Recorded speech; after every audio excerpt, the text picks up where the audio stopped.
Comedy से भरपूर इस ड्रामा का सेकंड एपिसोड लेकर आई हूँ। तो चलिए कहानी की शुरुआत करते हैं। कहानी में आगे हम मिसेस हुन को घर के काम करते देखते हैं। बैकग्राउंड में शिन बताता है कि हमारे घर में केवल मॉम की चलती है, वो सब संभालती है, लेकिन उनके पास्ट के बारे में हम में से किसी को पता नहीं है। नेक्स्ट सीन में हम देखते हैं कि शिन को उसके पेरेंट्स गिफ्ट देते हैं। आज शिन का बर्थडे होता है। जूरी उसे चिढ़ाते हुए कहती है कि तुम पैदा ही क्यों हुए, तुम में तो बस कमियां ही कमियां हैं। उसकी मॉम उसे ऐसा कहने से मना करती है। शिन देखता है कि गिफ्ट में उसे शूज मिले होते हैं। वो खुश होकर कहता है कि मैं आज ही इन्हें पहनूंगा। जूरी कहती है कि तुम्हें जूतों से ज्यादा कपड़ों की जरूरत है, तुम्हारा स्टाइल बहुत बेकार है। शिन कहता है कि तुम्हारे खुद के कपड़े कितने घटिया हैं। जूरी चिढ़ते हुए कहती है कि मेरी ये टी शर्ट मेरे आइडल जी सॉन्ग की लिमिटेड एडिशन की है, ये बहुत कीमती है, तुम्हारे पीले बेकार कपड़ों से तो ये लाख गुना अच्छी है। तभी शिन उसकी टी शर्ट पर सॉस डाल देता है। अपने आइडल के फेस पर सॉस गिरा देखकर जूरी पागल हो जाती है। वो शिन से लड़ने जाती है तो शिन उसे कहता है कि अगर तुमने इसे जल्दी नहीं धोया तो इसका दाग जाएगा नहीं। जूरी रोते रोते अपनी टी शर्ट धोने चली जाती है। सांगहुन ऑफिस और शिन अपने कॉलेज चला जाता है। जूरी टी शर्ट धोते हुए अपने आइडल जी संग से माफी मांग रही होती है। वो रोते हुए कहती है कि मैं तुम्हें बचा नहीं पाई। फिर वो गुस्से में कहती है कि मैं उस शिन से बदला लेकर रहूंगी। फिर वो तैयार होकर स्कूल के लिए निकल जाती है। इसके बाद मिसिस हुन को सांगहुन की कॉल आती है। वो उसको खूब मस्का लगा रहा होता है। मिसिस हुन कहती है कि सीधे सीधे पॉइंट की बात करो। वो कहता है कि कल मैंने अपनी पेन ड्राइव अपनी जैकेट की जेब में रखी थी, लेकिन वो मुझे मिली नहीं और जल्दबाजी में मैं उसे ढूंढना भूल गया। मिसिस हुन रूम में जाकर पेन ड्राइव ढूंढ देती है। फिर सांगहुन कहता है कि अगर मैं वापस आऊंगा तो मेरा टाइम और रुपए दोनों वेस्ट होंगे, और फिर वो मिसिस हुन से पेन ड्राइव लाने की मिन्नतें करने लगता है। मिसिस हुन कहती है कि मैं पेन ड्राइव ले आऊंगी। फोन काटने के बाद वो खुश होते हुए कहता है कि थोड़ा सा मिन्नतें करने से कितना ज्यादा फायदा हो जाता है। उधर बस स्टॉप पर जूरी अपनी फ्रेंड्स के साथ चैटिंग कर रही होती है। उसकी फ्रेंड्स कहती है कि आज तो लेट तक सोकर मजा आ गया। जूरी पूछती है कि क्या तुम लोग स्कूल नहीं आ रही हो। उसकी फ्रेंड्स कहती है कि क्या तुम भूल गई कि आज छुट्टी है। ये याद आते ही जूरी का मूड ऑफ हो जाता है। तभी उसकी फ्रेंड उसे अपनी एडिट की हुई फोटो भेजकर कहती है कि मैंने एक ऐप से अपनी ये फोटो बनाई है। जूरी को अपने आसपास हर जगह रिवेंज के पोस्टर दिखाई देते हैं। फिर वो कुछ सोचकर बस में बैठ जाती है।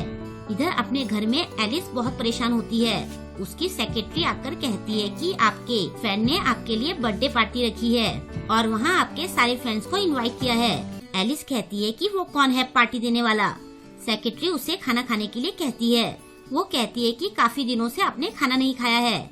एलिस कहती है कि अगर मैं खाना खाऊंगी तो मुझे पॉटी जाना पड़ेगा। मुझे अब भी उस दिन के बुरे सपने आते हैं। मैं सपने में देखती हूँ कि मैं एक खेत में बॉक्स से कवर होकर घंटों तक पॉटी कर रही हूँ। मेरी पॉटी रुक ही नहीं रही है, लेकिन कोई पीला सा ट्रैक सूट मुझे लगातार देखकर हंस रहा है। सेक्रेटरी कहती है कि लगता है आपको सदमा लग गया है, आपको डॉक्टर के पास जाना चाहिए। एलिस पूछती है कि अगर डॉक्टर ने ये बात फैला दी तो। सेक्रेटरी कहती है कि डॉक्टर मरीज की बात सीक्रेट रखते हैं, लेकिन अगर उस लड़के ने ये बात फैला दी तो। ये सुनकर एलिस को सदमा लग जाता है। वो पूछती है कि अब मैं क्या करूं। सेक्रेटरी कहती है कि आप ये बात सीक्रेट रखने का कॉन्ट्रैक्ट बनवाकर उससे साइन करवा लो। बाद में एलिस अपने वकील से एक कॉन्ट्रैक्ट बनवाती है। फिर वो वकील से 2 और कॉन्ट्रैक्ट बनवाने के लिए कहती है।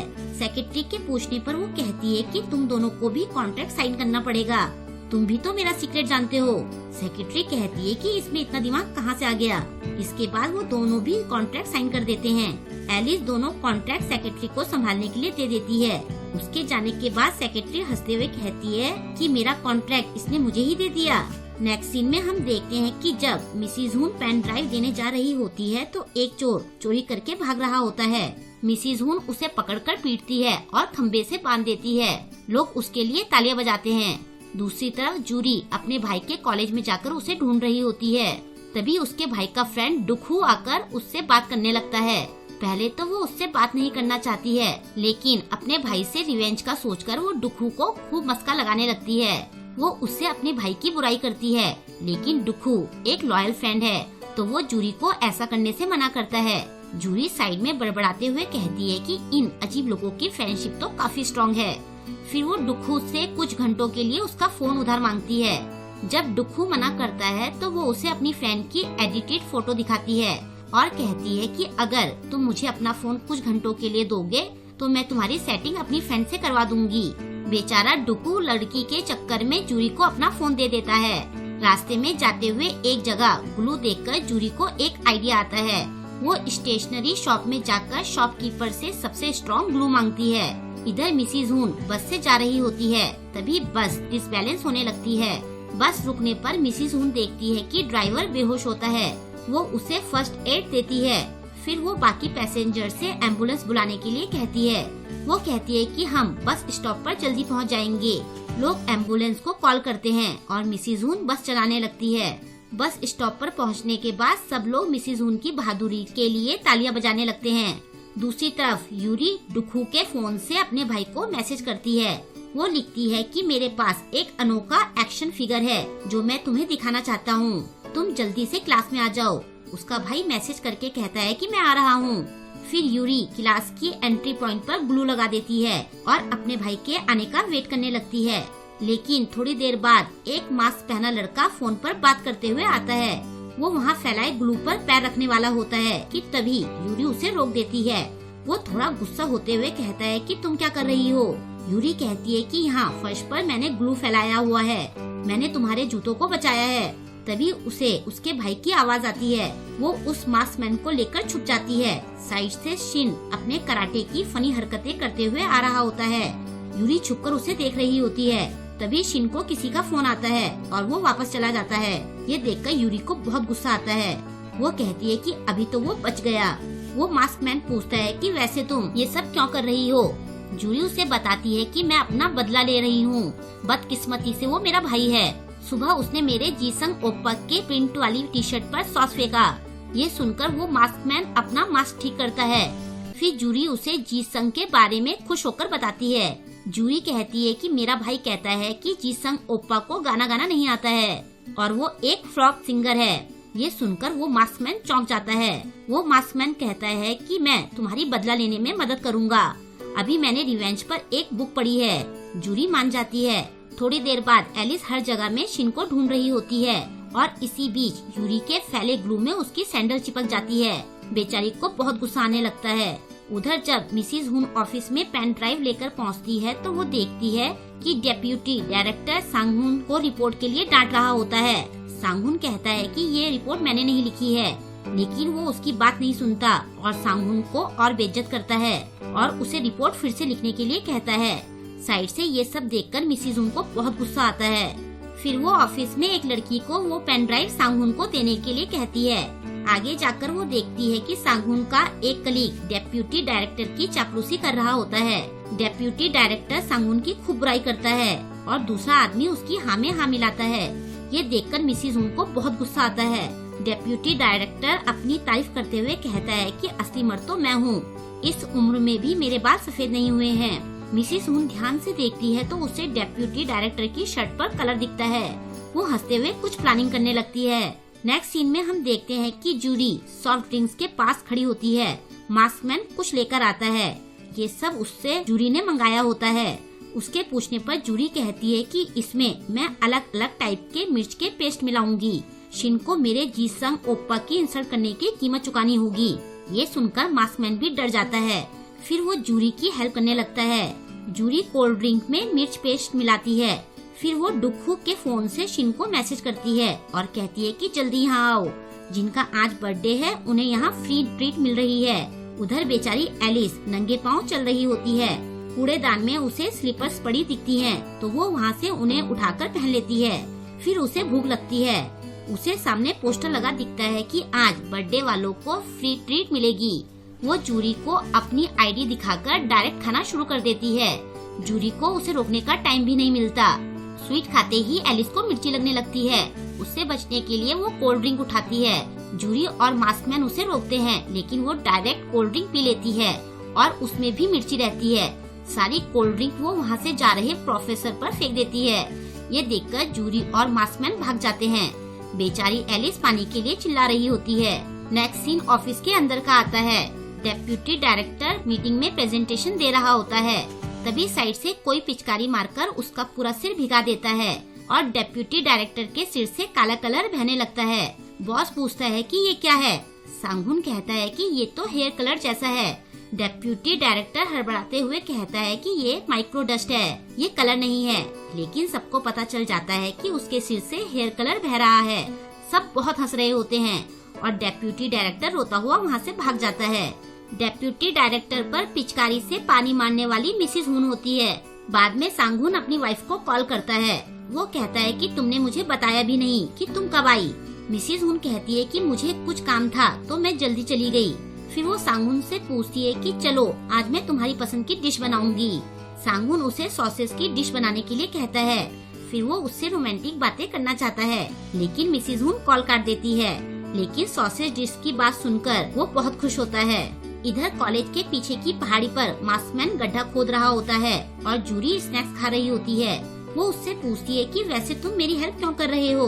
मास्कमैन कहता है कि मैं भी जीसंग का फैन हूँ। ये सुनकर जूरी भी बहुत खुश होती है। थोड़ी देर बाद वो बहुत गहरा गड्ढा खोद देते हैं। इसी बीच जूरी से एक बंद गड्ढे में गिर जाता है। फिर जूरी मास्कमैन से पूछती है कि तुमने इतनी गर्मी में मास्क और टोपी क्यों पहनी है, कहीं तुम गंजे तो नहीं हो। मास्कमैन तुरंत मना करते हुए कहता है कि ऐसा नहीं है, मैं गंजा नहीं हूँ और मुझे धूल से एलर्जी है, इसलिए मैंने मास्क लगाया है। इसी बीच उसे किसी का मैसेज आता है। वो जूरी से कहता है कि अब मुझे जाना होगा। जूरी उसे हाई फाई देती है और फिर वो वहाँ से चला जाता है। जूरी फिर से डुकू के फोन से मैसेज करके शिन को वहाँ आने के लिए कहती है। जब शिन स्कूल के पीछे जूरी की बताई जगह पर जा रहा होता है तो उसे उसके जूनियर्स पार्टी में चलने के लिए पूछते हैं। जब शिन को ये पता चलता है कि ये फ्री की पार्टी है तो वो खुशी खुशी उनके साथ चला जाता है। जूरी उसका इंतजार कर रही होती है।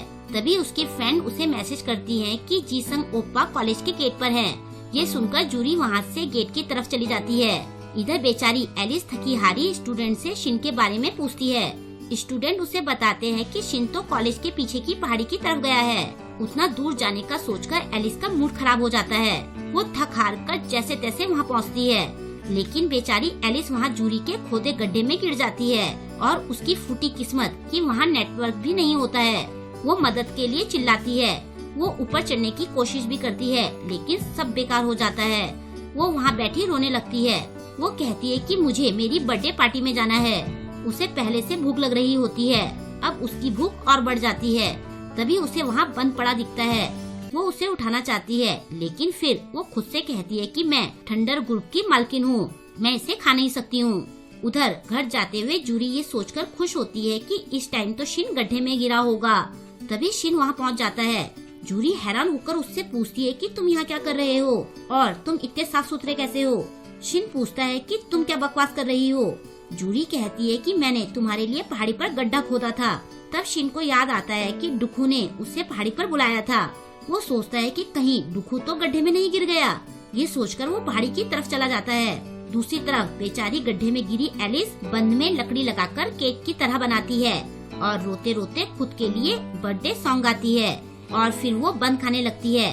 तभी ऊपर से शिन पूछता है कि तुम यहाँ क्या कर रही हो। वो उसे सफाई देते हुए कहती है कि मैंने इसे जमीन से नहीं उठाया है, मैं इसे इसलिए नहीं खा रही हूँ क्योंकि मैं भूखी हूँ। वो कहता है तो क्या हुआ अगर भूखी होने पर तुमने इसे उठाकर खा लिया। और ऐसा कहकर वो उसकी तरफ हाथ बढ़ाता है। एलिस उसका हाथ पकड़कर ऊपर आ जाती है और वो ठीक उसके ऊपर गिरती है।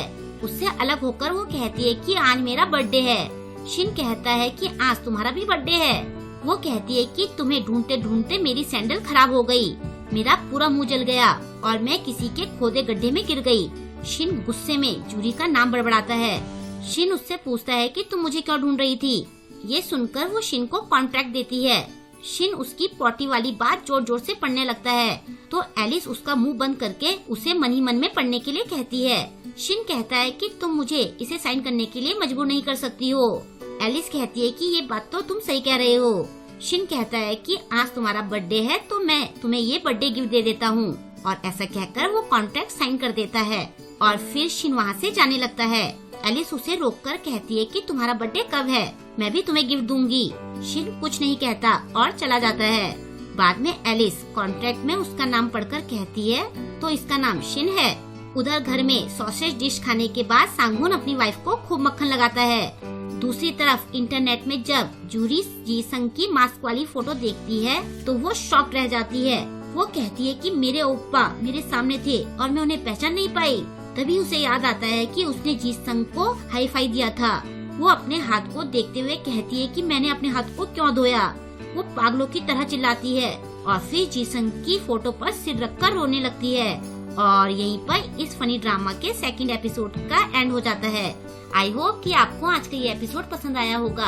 आपको आज का ये एपिसोड कैसा लगा मुझे कमेंट करके जरूर बताएं और वीडियो को लाइक और शेयर करना ना भूलें। अगर अभी तक आपने मेरे चैनल को सब्सक्राइब नहीं किया है तो प्लीज मेरे चैनल को सब्सक्राइब कर लें और लेटेस्ट वीडियोस की नोटिफिकेशन पाने के लिए बेल आइकन को प्रेस करना ना भूलें। मिलते हैं जल्द ही इसके नेक्स्ट एपिसोड के साथ। Thank you.